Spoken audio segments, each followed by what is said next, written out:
The Silbermann piano is always linked very closely to works of Sebastian Bach because they were colleagues. They collaborated on designing and evaluating organs, and there's a rather legendary story which is somewhat obscured by the fact that it was told some years after Bach's death by a third party, so we don't know exactly what may have transpired, but it's clear that early on, probably close to 1730, Silbermann had his first prototype model of a forte piano completed, and he sought Bach's evaluation, his review of this instrument. And Bach gave it a mixed review. He said, it has a wonderful tone, and then he made a couple of suggestions about how the action might be improved to make it easier to play. In your research on the Silbermann piano, have you also found any documentary evidence that is useful to consult? Like, only this kind of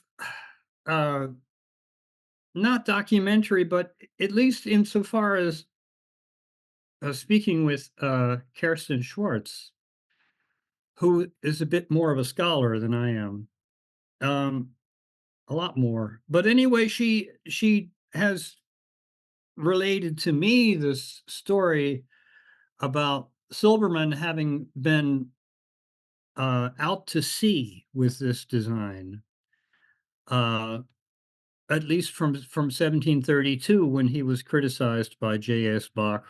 I made hundreds of photos, practically going through the making process in front of the instrument and thinking of everything and documenting through photography. And but also taking my own measurements. There is a technical drawing, very good one, of the museum in Nuremberg, which I used as a main source. And then, I took my own measurements, and I also investigated in Nuremberg the inner construction with the help of an endoscope, which was very useful. And I was, and of course, it's not only the photos and the measurements, it's inspiration. That's the main thing, actually. So Silbermann took that advice to heart, and I'm sure thought very long and hard about how he might improve the touch of the instrument. And within another 10 years or so into the 1740s, we see that Bach's connection with the Silbermann piano has grown stronger. The famous story of Bach visiting the court of Frederick the Great in 1747, we know that on that occasion he sat down at a Silbermann forte piano and improvised in front of the king. Why do we know this? Because the king was a great fan of Silbermann forte pianos. The king was a flutist. And for any of us who have heard and enjoyed the Baroque flute, you know that it's a very gentle, a very mild sound, not loud, not piercing.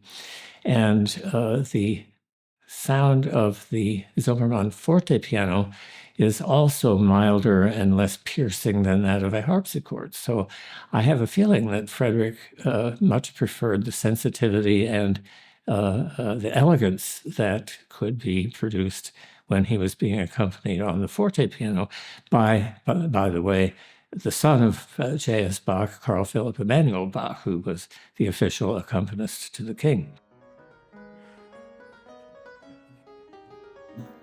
And here it is.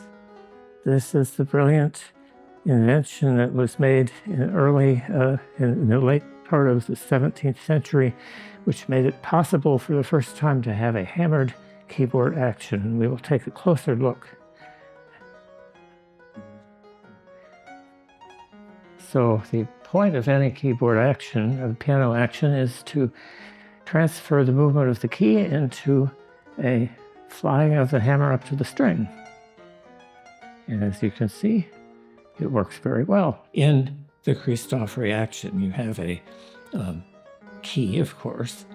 We have a vertical part that pushes something up, and that something is a lever which transfers its motion to another lever which has a hammer on the end of it, and that lifts everything to the string. Now, Cristofori invented this particular action design just before 1700, and Silbermann may have modified it slightly, but this is essentially a Cristofori action, and it has three main levers.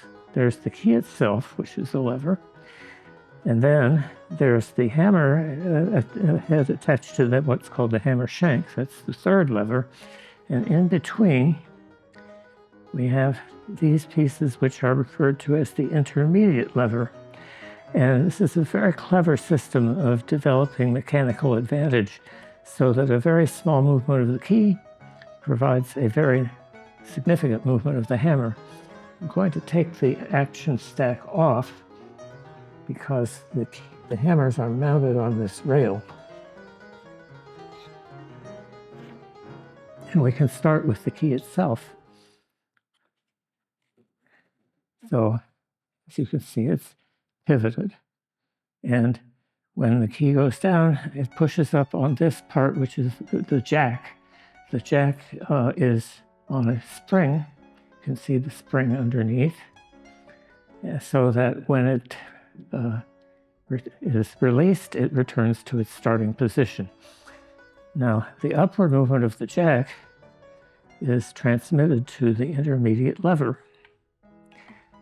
And it's a little bit difficult to see the detail, but there's a little notch or angle piece here, which is the part that is contacted by the jack. And when it pushes up on that, it goes a certain distance, and then by the geometry of the design, it slips past and releases it. So that's called the escapement.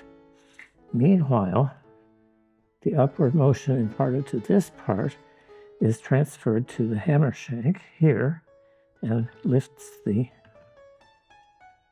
third lever. Oh, I've got them disconnected. Lifts the third lever towards the string.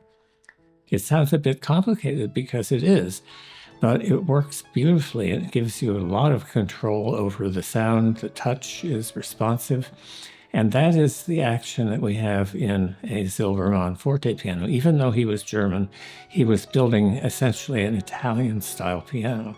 The Silbermann action, if I understand what you're saying, is the main element of Cristofori that was adopted by Silbermann and then shaped into something that fit a more... He's looking for a more robust instrument. He probably got it, but you pay for it in the, if you lengthen the hammer shank, you increase the weight, but you also speed up the hammer. So if it travels farther, you can hit the string harder. He's got thicker strings. Your piano has a kind of an organ sonority. I think it has a fullness of tone, which I hope represents Silbermann's target. There's a small part of the action which every builder did differently, except for the fact that Silbermann's and a particular Italian builder are identical. And the chances of that being a coincidence are very slight. For many years, I was studying the instruments by Bartolome Cristofori, especially the 3 surviving pianos. Only later, then I arrived to Gottfried Silbermann, because Silbermann copied exactly Cristofori's action. But he didn't copy, he only copied the action and the inverted rest plank. So probably from the 1720s, tried or developed his own piano action, but we don't know how that was. The only pianos we have is from the 1740s. There are still 2 in Potsdam, so one in the Schloss Sanssouci and one in the Neues Palais. And then there is a third one in the Germanisches Nationalmuseum in Nuremberg.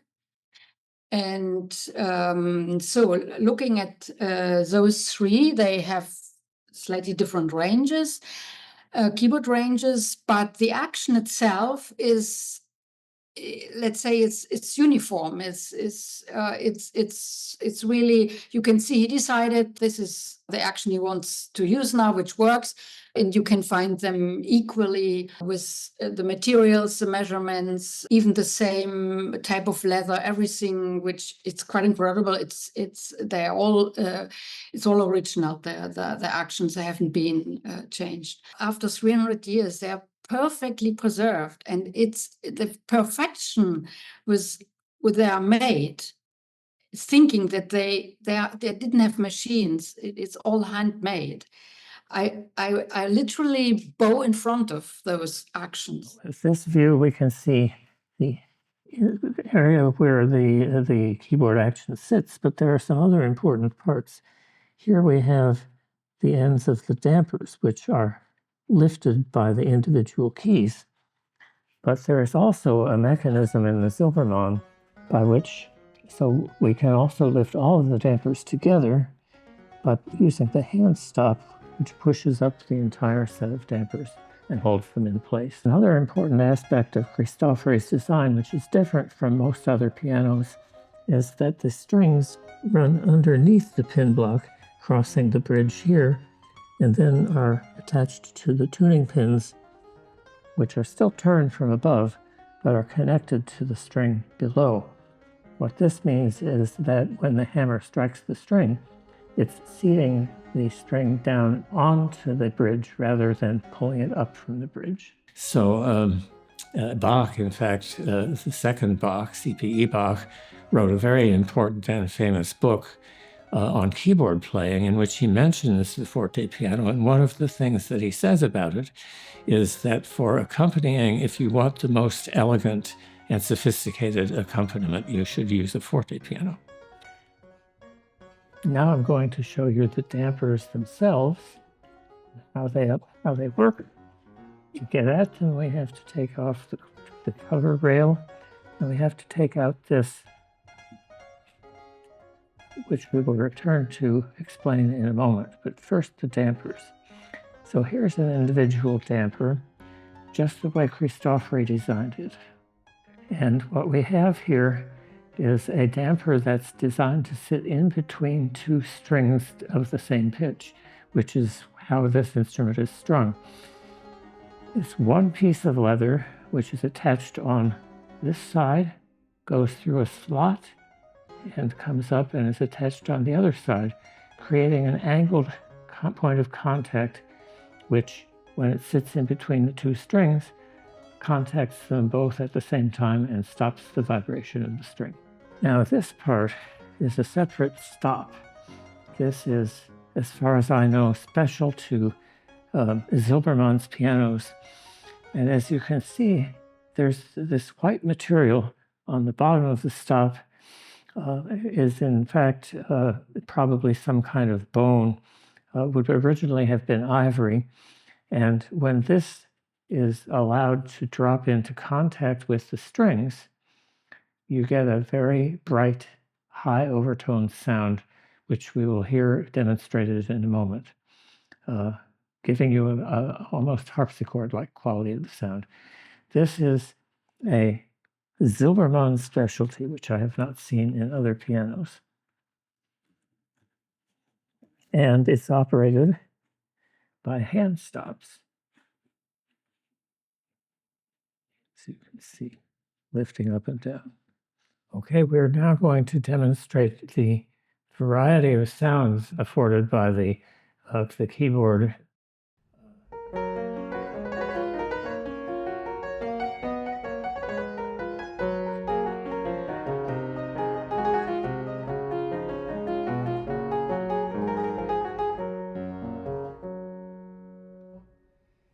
We can also have the dampers lifted, which, according to Emanuel Bach, should inspire the imagination to improvise.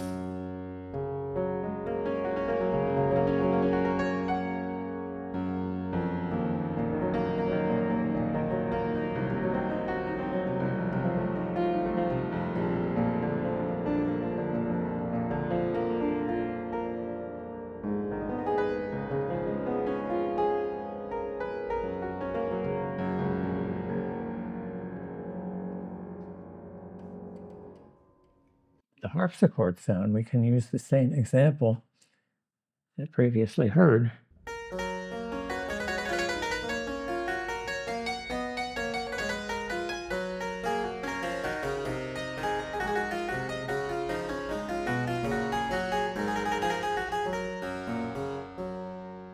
So really like a whole different instrument within the same case.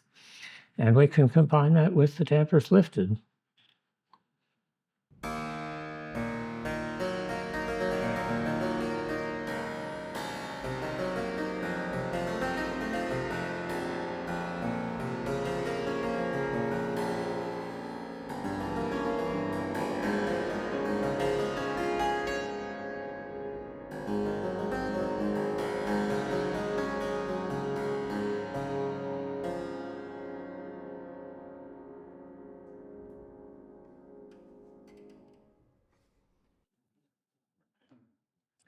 Now, let's hear the una corda.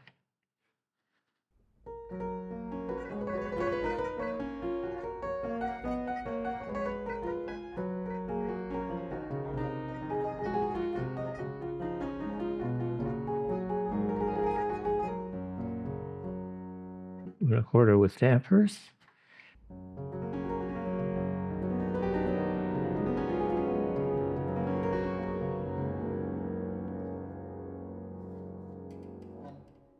Una corda with harpsichord.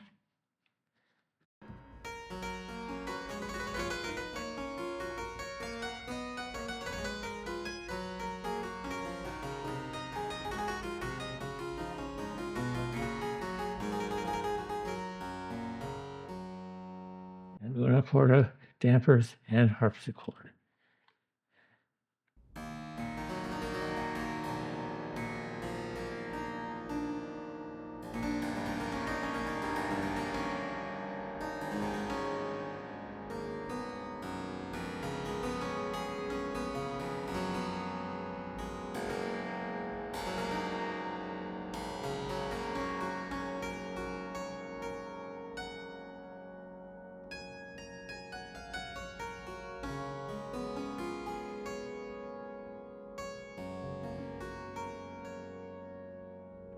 So one more personality of this piano is achieved by transposing the keyboard down a half step. So we are now at the A equals 392 pitch, which is held in place by this pin. We can now slide it a whole half step to the left, replace the pin on that side. Now we have our regular pitch and una corda at the low pitch.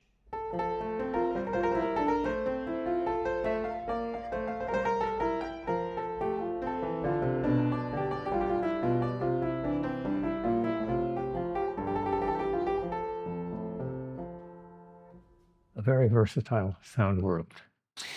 So this is the Silbermann tradition. Another Bach family connection is that evidence came to light that in 1749, the year before Bach died, he was a sales agent to sell a Silbermann forte piano to a Polish nobleman. We have Bach's name on the sales draft, and quite clear that by the end of the 1740s, he had given his full endorsement to the forte piano of Silbermann.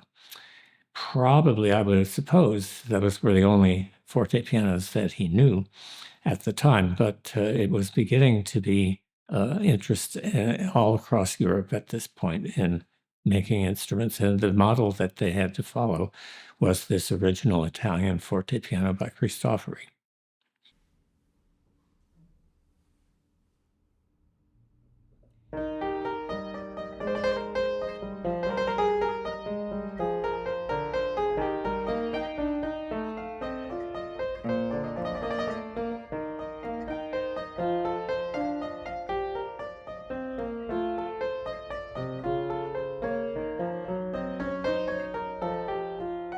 These instruments were, no matter how interested people became in them, they were still made one at a time by a very small number of people. So they were rare, they were expensive, and only those who had virtually unlimited means, such as star musicians or court nobility, would actually be able to afford having an instrument like this.